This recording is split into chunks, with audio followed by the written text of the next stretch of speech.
1490 Doom, a simple but highly strategic agnostic wargame set in alternate medieval Europe. Valuing tactical maneuvering just as much as fighting, this game is all about traversing the board and reaching high ground. That is because the plague has swept across the land, making the air poisoned to breathe, and your only hope of survival is to climb to extreme heights where the toxic mist can't reach you. But the higher you climb, the further you can fall.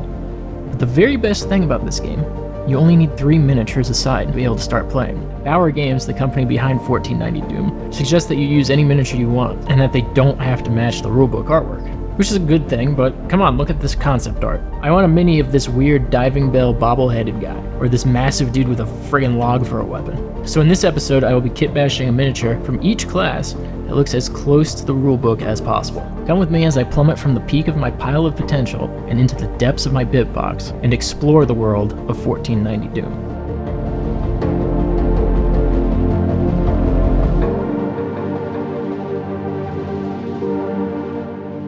First up is the Scout, and I notice he basically has the body and armor of your average War of Roses infantry, which I have plenty of from my Perry Brothers kits.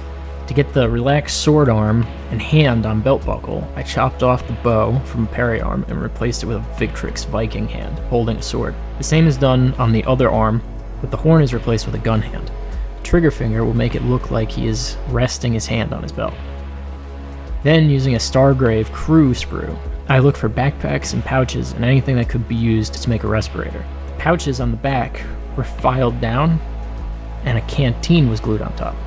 Later I'll be sculpting more details, like a respirator hose and a comedically large belt buckle, but for now, the Scout is finished. And it's on to the Assassin. The hood and respirator instantly remind me of some of the Stargrave scavenger heads, and I just had to pick the one I liked the best. Stargrave miniatures from North Star Figures are great for kit bashing, as they are very modular and can be added to almost any miniature with minor adjustments. For a body, I'm using this Victrix Viking. I think it's for one of the warriors that are holding up a spear. Victrix makes very detailed miniatures that are well priced, they just aren't that modular, so you need to modify them a bit. A good tool to have is a pin vise to drill holes and make new connection points for other pieces. I removed the Victrix neck and drilled a hole for the Stargrave head. A backpack from some Warlord Games GIs was stolen, as well as an ammo pouch. All the pieces were glued together, and later I will sculpt the breathing tubes and a big cloak, so it's time to move on to the Scavenger. The Scavenger unit is sort of your all-around character, giving you special abilities in movement and combat. I really like this big bulbous diving bell-like head. It really helps give 1490 Doom a unique and different feel, so it will definitely be something that I try to add in with my miniature. Starting with this Norman Victrix body that is slumped over in some sort of spear thrust pose. The joints get cleaned up so they can fit some parry arms. I ended up using this scimitar sword, like it was some rare loot drop the scavenger found at some point in their travels. I also grabbed a shield arm and some extra weapons that will be held in his giant sack later. I'm going to have to sculpt the big Mysterio fishbowl head, so for now a simple reference head is glued down to help me with size and scale. Next is the fighter, and they have this edgy, banished knight look to them, but I really like the exposed forearm. Looks like they have burns or some kind of plague rash, starting with a Stargrave body, because I like the cloaks and robes. I grabbed some respirators and a backpack, and looked for a good sword arm, as well as a buckler, which is period accurate, but I think I'm going to use a big round Viking shield instead.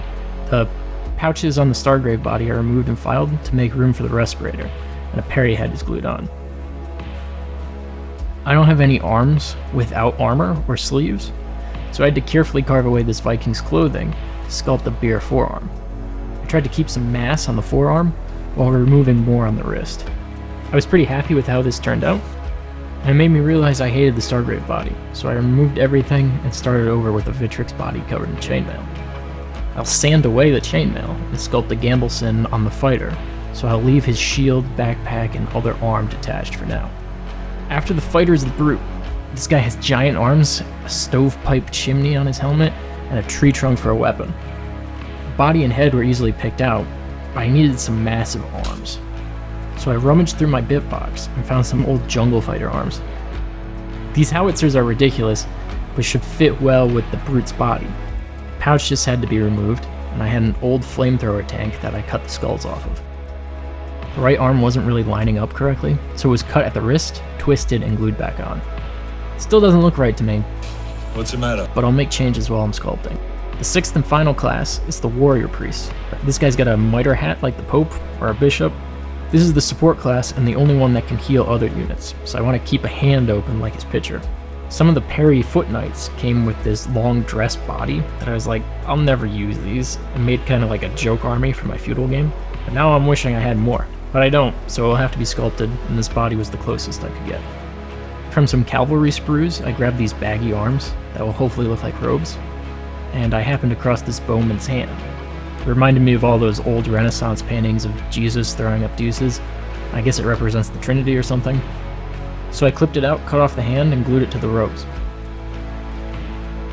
I also gave him a short spear like the artwork. I'm going to have a lot of sculpting, so it's probably best I get started. Filling gaps and sculpting new details is a quintessential part of kit bashing. You can use green stuff or milliput, but I like using epoxy sculpt. It's a two-part modeling compound that I sculpt with dental tools and silicone tip tools. These silicone tip tools have a ballpoint, which is great for smoothing and blending the putty into the miniature plastic. Equal parts are mixed together, and this set is getting old and part A is starting to yellow, but it didn't have any effect on drying or hardening. It is also best to work in layers, instead of trying to sculpt one big piece of the compound. Starting with the scout, some coils are rolled out and pushed into the character's backpack. I added a small amount over his face and sculpted them together. I figured he needed some straps for his backpack and added them in like I did with the breathing hose. And the scout was finished.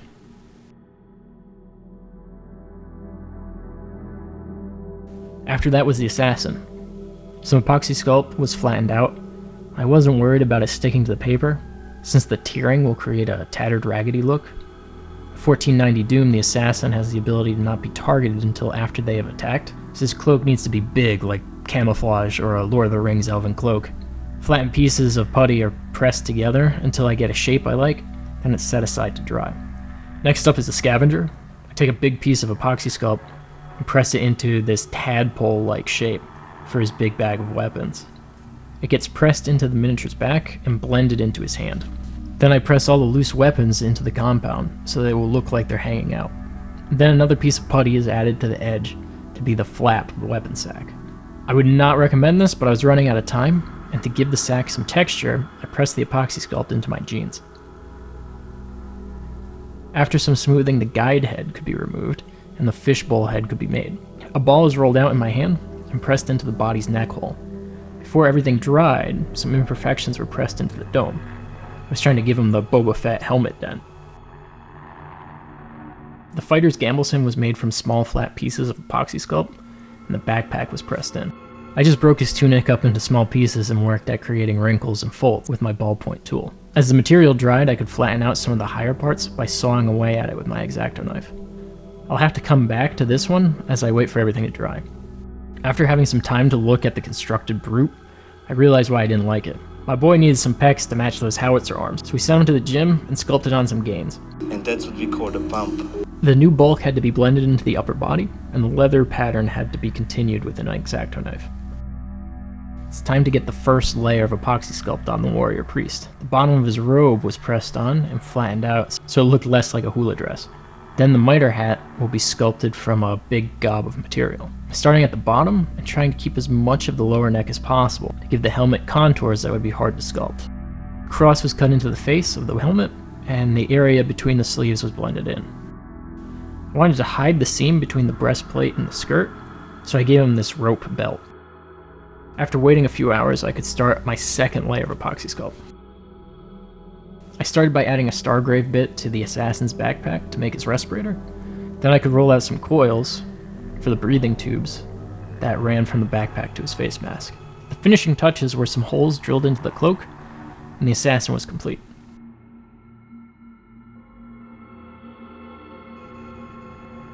To round out the scavenger, a square was cut out to work as their helmet's visor, as well as a tapered edge around the dome.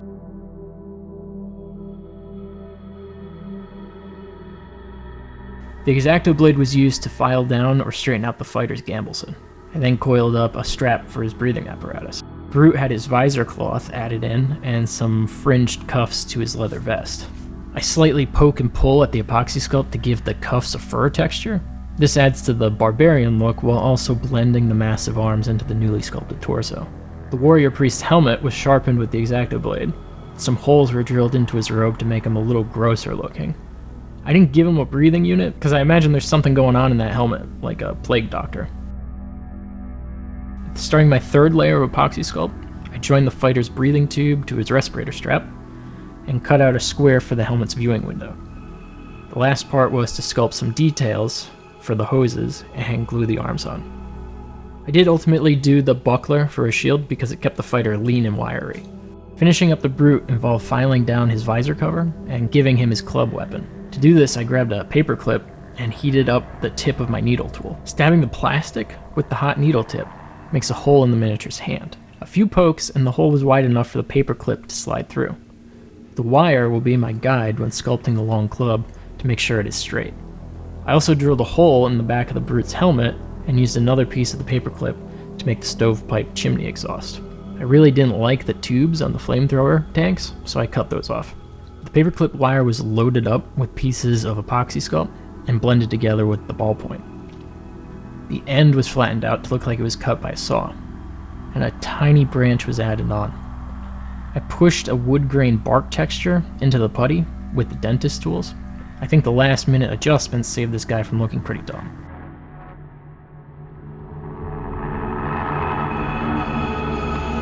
Each miniature was sprayed with a heavy coat of black primer. They were base coated with Citadel paints. To keep the colors drab, I mixed each new color of paint in with the last. The results will give all the miniatures a sort of color cast that will make them look dirty and grimy. A lot of reds and browns are used for the natural elements of the figures, like their boots, leather clothes, and pants. Then later, I'll use a vibrant contrasting color, like a green or a light blue, that will really stand out. I also make sure to change my water as little as possible at this point.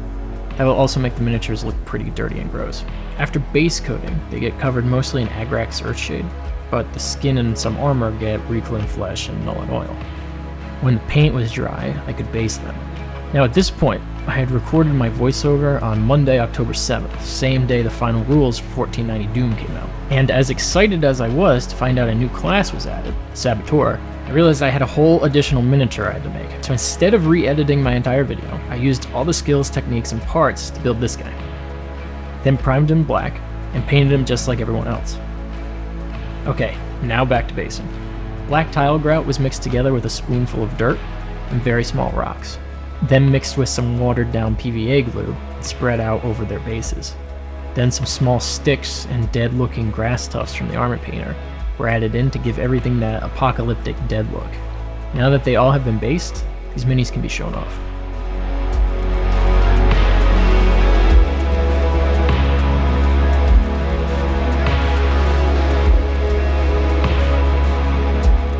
And there it is, all classes from 1490 Doom, looking pretty close to their rulebook artwork. These guys were a ton of fun to build, and a change from what I'm used to painting. And the breathing devices offer some really great hobby creativity to design. I think the Assassin and Fighter are my two favorites, while I'm still not 100% happy with my Brute. If you want to find out more about 1490 Doom, the rules can be purchased at their website Wargame.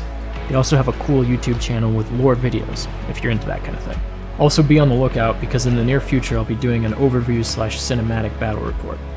I hope you enjoyed this video, or at least liked learning about a new game. And in the meantime, you can watch my latest battle report for a game called Super Mission Force, right here.